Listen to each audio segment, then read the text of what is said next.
요즘이 그 신화가 귀환하는 시대다 이렇게 얘기를 하거든요.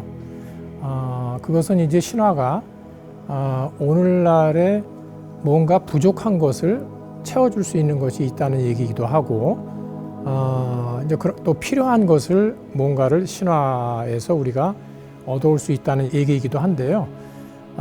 우선 중요한 것은 오늘날에 있어서 특히 그 사물과의 교감할 수 있는 감수성이 굉장히 필요하다고 생각을 하는데, 신화에는 특히 그 물활론이라고 하죠. 이 사물이 살아있다는 어떤 그런 생각, 그 물활론적인 그 감수성, 이게 신화에 굉장히 많이 담겨 있거든요. 그 신화라든가 동화를 보면 그 사물과 대화를 하지 않습니까? 뭐 하늘에 있는 별하고도 대화하고, 또는 뭐 여러 사물들, 뭐 나무하고도 대화하고 그러죠. 짐승들하고도. 그게 바로 이제 사물이 살아있다는 물활론적인 어떤 감수성, 그것인데, 사실은 앞으로 우리가 AI 시대에 이 기계든지 여러 물질과 우리가 교감을 해야 되거든요. 그래서 특히 그 신화의 그러한 물활론적인 감수성, 교감 능력, 이게 앞으로 굉장히 요청된다, 그런 말씀을 드릴 수 있고요.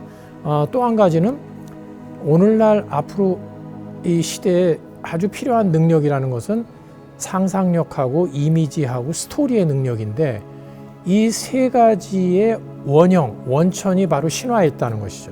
우리가 제일 먼저 생각한 거 신화에 있고, 제일 먼저 그려낸 이미지도 신화에 있고, 가장 오래된 스토리도 신화거든요. 그런 의미에서 우리가 신화로부터 정말 얻어올 것이 굉장히 많다, 이렇게 말할 수 있습니다.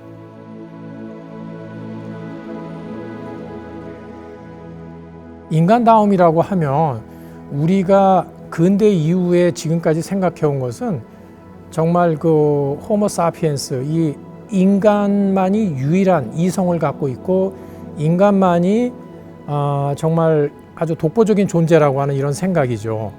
그리고 거기서 특히 이제 인간이 주체가 되고, 그런 생각인데, 그런 면에서의 인간다움이라는 규정을 한다면 결국은 이제까지 우리가 해온 휴머니즘의 규정을 벗어날 수가 없죠.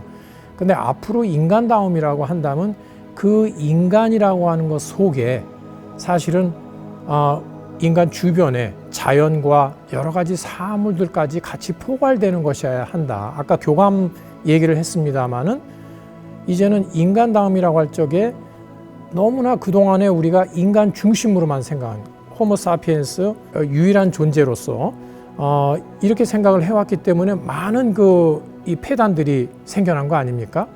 오히려 그것이 어떤 면에서 보면 더 인간을 소외시켰어요, 사실은.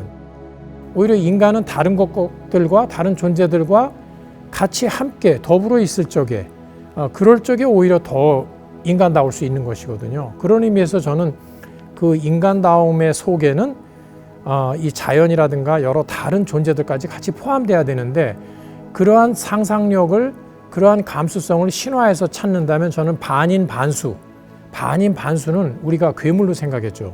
이 자연이라든가 다른 존재하고도 함께하는 모습을 보여준 게 사실은 반인반수거든요.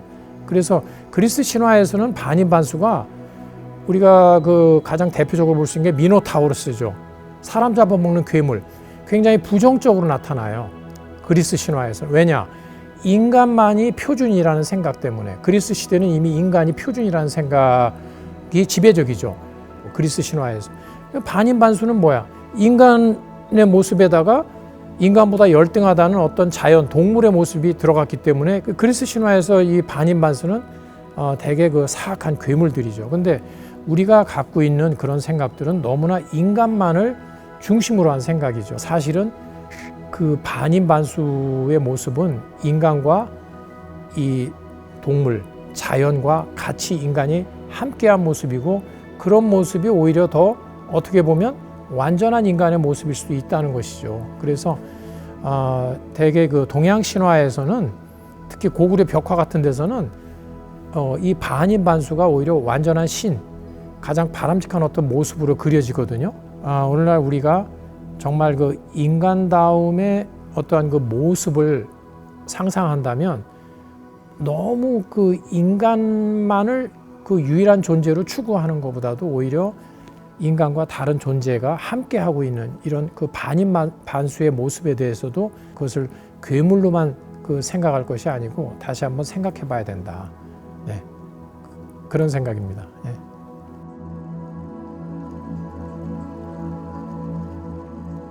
이제 사실 앞으로가 이제 인간의 어떤 이 정체성에 사실은 좀 혼란이 올 수도 있는 시기이죠. 왜냐하면 이 포스트 휴먼 시대라고 하는 것은 인간과 비슷하거나 또 다른 어떤 존재들이 하나의 이제 공민으로서 시민으로서 이제 같이 활동하는 공존하는 이런 시대거든요. 뭐 AI도 있겠고 이미 SF 영화에서 그런 것들이 많이 나오죠. 뭐 유전자 복제 인간도 있겠고 또 사이보그도 있겠고 여러 가지 있겠죠. 그런 이제 존재들이 있을 적에 우리가 이제 더욱더 느끼게 되는 것은 결국 인간의 정체성 문제죠. 예, 혼란스럽죠, 사실 그런 경우에. 그런데 우리가 길을 잃으면 어떻게 합니까? 반사적으로 취하는 행동 중에 하나가 뭐냐면 다시 출발했던 대로 가보는 거죠. 출발점에서 다시 한번 또 걸어가 보면 길을 찾게 되는 경우가 많아요. 그것처럼 저는 우리의 이 정체성, 인간의 어떤 정체성, 본질에 대한 그런 생각이 필요할 적에 신화를 한번 좀 생각을 해보면 신화는 우리의 가장 출발점이죠. 우리가 원시 시대에 바로 맨 처음 이 세상에 나와서 이 처음으로 생각을 하고 처음으로 욕망을 하고 했던 것들을 이야기로 풀어낸 것이 바로 신화란 말이죠. 그래서 우리의 어떤 원형이 담겨 있다고 얘기를 하죠. 우리가 어떤 정체성에 혼란이 오거나 우리의 본질을 사유하고 싶을 적에 신화적인 그러한 생각으로 한번 좀 돌아가 볼 필요가 있다 하는 그런 말씀을 드리고 싶습니다. 예.